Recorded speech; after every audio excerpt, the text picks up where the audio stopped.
Dante's Boxing Nation, what's going on, guys? So Inoue just did a new interview where he talked about a couple different topics. One of the topics was the pound for pound list. He explained why he didn't feel he was the best fighter in the world, why he felt he needed to do more, meaning he had to beat better competition. And then he talked about fighting Stephen Fulton. He talked about moving up in weight and fighting Steve Fulton. For those of you guys who don't know, Stephen Fulton has been calling out Inoue for quite some time. Stephen, who is pound for pound one of the best fighters in the world, he said, I would wipe out Inoue. He said, Inoue is a good fighter, but I will wipe him out. So clearly, Stephen Fulton has a lot of confidence he will beat Inoue. Now, by way of contrast, what did Inoue say about his chances of beating Stephen Fulton? It was the complete contrary. Inoue said Stephen Fulton would not be an easy fight. In other words, it would be a difficult fight to win. You know, guys, history has shown in the history of this sport, the majority of fighters that said a particular opponent was going to be difficult, was not going to be easy to beat, they lost to that fighter, or they just avoided him completely, never even fought him. But for the fighters that did take the fight, this is analogous to the whole Manny Pacquiao-Floyd Mayweather situation, what Inoue just said right now, because I remember it. I remember it like it was yesterday. I remember like the day that the Floyd Mayweather-Manny Pacquiao fight was signed and it was announced. Manny Pacquiao's trainer, Freddie Roach, he said exactly almost word for word what Inoue just said about Stephen Fulton. He said, this is not going to be an easy fight to win. It's a difficult fight. Floyd Mayweather, he doesn't make that many mistakes. He does everything well, etc., etc., etc. And on the other side, when it comes to Floyd Mayweather's team, Floyd Mayweather Sr. and Floyd Mayweather, they was talking about, man, we gonna beat his ass. There was no doubt in their mind they were going to beat Manny Pacquiao. This is how Stephen Fulton feels about Inoue. And just to throw the cherry on top with Manny Pacquiao against Floyd Mayweather, after the fight, Manny Pacquiao would surprisingly come out and admit to the public that he knew he was going to lose to Floyd Mayweather. He said he had a dream before that he was going to lose to Floyd before the fight. And because of that dream, he knew he was going to lose. And the funny thing is, when he said this, he never used any type of shoulder injury excuse. He just said he knew that he was going to lose. Because in the words of Freddie Roach and Inoue, he knew Floyd Mayweather would not be an easy fight by any stretch. He knew fighting Floyd would be the biggest challenge of his career. So this is the position that Stephen Fulton, or I should say, this is the position that Inoue is in right now. Inoue has also admitted that he's never even sparred with a black boxer before. Matter of fact, let me go ahead and quote exactly what Inoue said about Stephen Fulton. And credit to the Japanese reporter who's interviewing him for even asking him about Stephen Fulton, because we know if Inoue was getting interviewed in America, none of these old media members would even mention Stephen Fulton in fear of putting more pressure on him to fight someone that dangerous. Or maybe I should say fighting someone that dangerous on that black murderer's roll list. So this is exactly what Inoue said. He said, if we fight each other, I think it will be a great technical battle. It won't be an easy fight. Fulton has a long reach, and I think it's about how well I close the distance. Then Inoue, he says, I haven't sparred with any black fighters yet either. That's also an unknown area for me. The black athletes tend to be physically strong. I'd love to fight them and feel their athleticism. Listen, man, you can't go around calling yourself the fastest man in the world and yet you've never raced against a black sprinter. I mean, if you're playing basketball, you can't take your game to the next level if you're not playing against black players. I mean, what I'm saying is if you've never done it before, it is a statistical fact that the vast majority of the greatest fighters of all time, from black to white and everything in between, they suffered one of their most significant defeats to a black fighter. And the majority of them suffered their very first loss to a black fighter. But listen, even outside of black fighters, you can't name 5 guys that Inoue has beat. You can't name 3 undefeated prospects that were expected to do big things in a sport that Inoue beat. Inoue's biggest and most significant win was against the second oldest champion in the sport at the time, Nonito Donaire. a man that had already been knocked out before, had multiple losses. The truth is, Inoue is like a Demetrius Andrade, a very skilled fighter, but hasn't had the opportunity to get in there and take on the big names. Get a really, really big, meaningful win.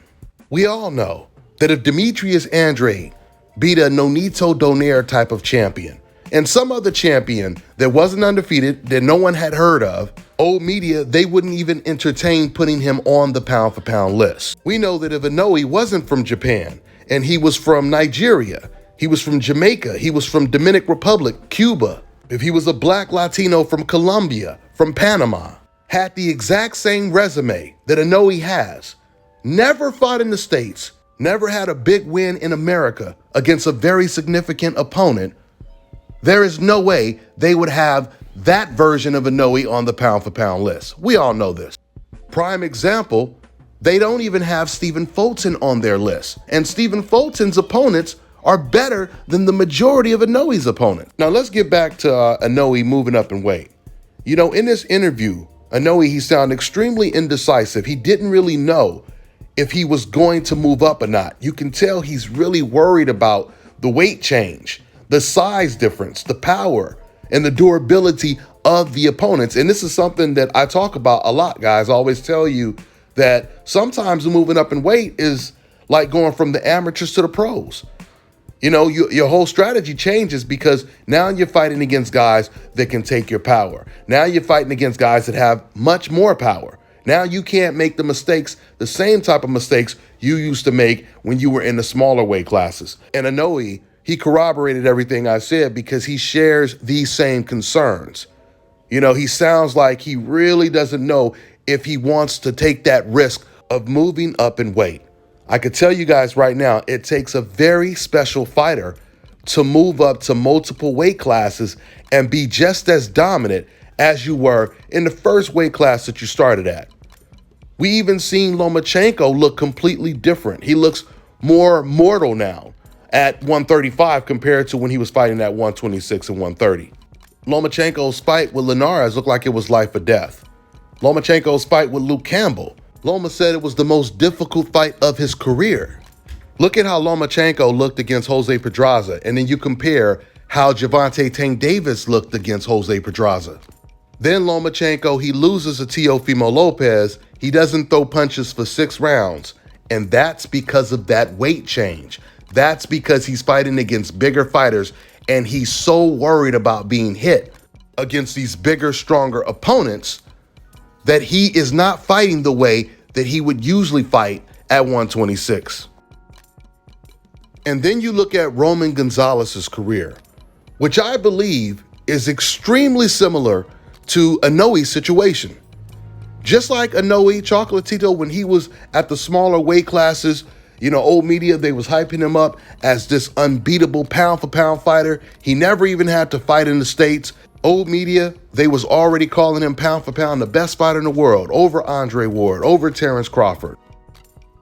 Despite the fact that no one knew who he was and no one even knew who he beat, right? But soon as Chocolatito moved up in weight, he got knocked out. As soon as he moved up, we seen a different Chocolatito Gonzalez. We seen him struggling more because once again, now the opponents can take his punch, which also means he can't make the same mistakes he used to make in the smaller weight classes. Chocolatito used to get hit a lot, but his power would always bail him out in the smaller weight classes. This also happened to Nonito Donaire. When he moved up, he got knocked out. Same scenario. And this is the reason why you have to have the highest IQ.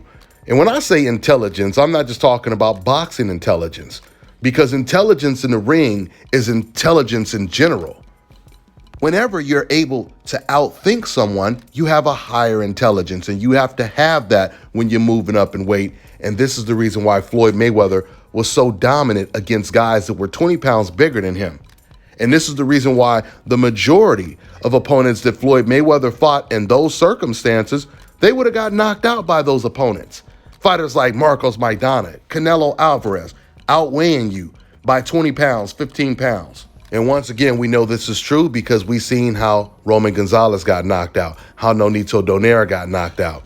We've seen, hell, even Teofimo Lopez, who just got a win, we seen him not look that good against the cherry-picked, very weak opponent, Pedro Campa, because of the weight change.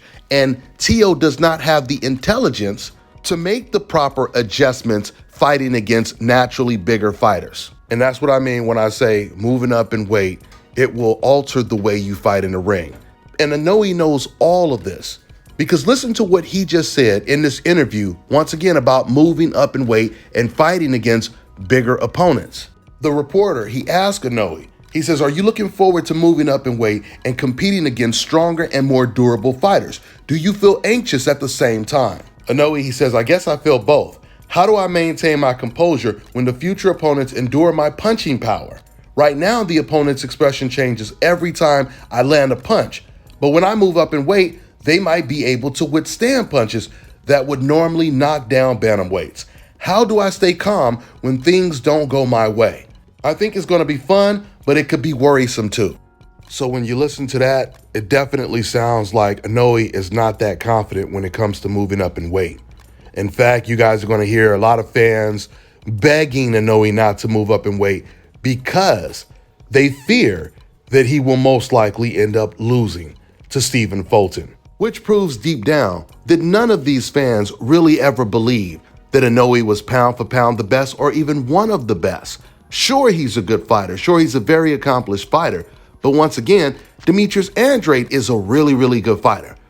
But you can't put Andrade on a pound for pound list right now. So you guys are going to see people in the comment section saying, "Oh, he doesn't have to fight Stephen Fulton. There's no reason to fight Stephen Fulton." They're going to say everything except for, "Man, I sure would like to see that fight. That fight needs to happen." They'll try to use the network excuses. "Oh, well, they can't fight, etc., etc." You can't use that excuse. Because if Inoue really wanted it, Inoue could move up in weight, become Stephen Fulton's mandatory. The fight could go to a purse bid.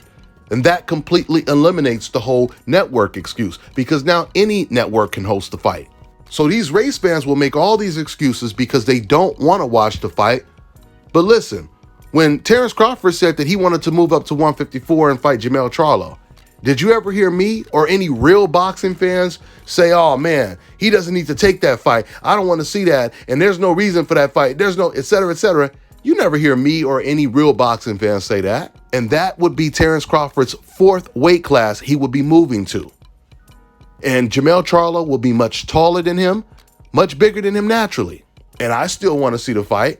This proves these fans never believed deep down, once again, Inoue was pound for pound one of the best fighters in the world. These are just race fans staying on code. But at the end of the day, when it comes to old media and the rest of these racist fans, this is you guys' fault for overrating him.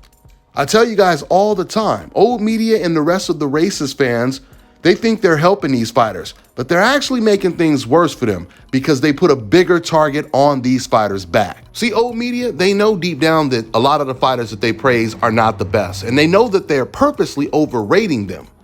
But they are hoping that if certain fighters are in divisions where there's no black guys there, they feel, "Oh man, this is the perfect opportunity. We could start pushing the propaganda that this guy is the best fighter in the world.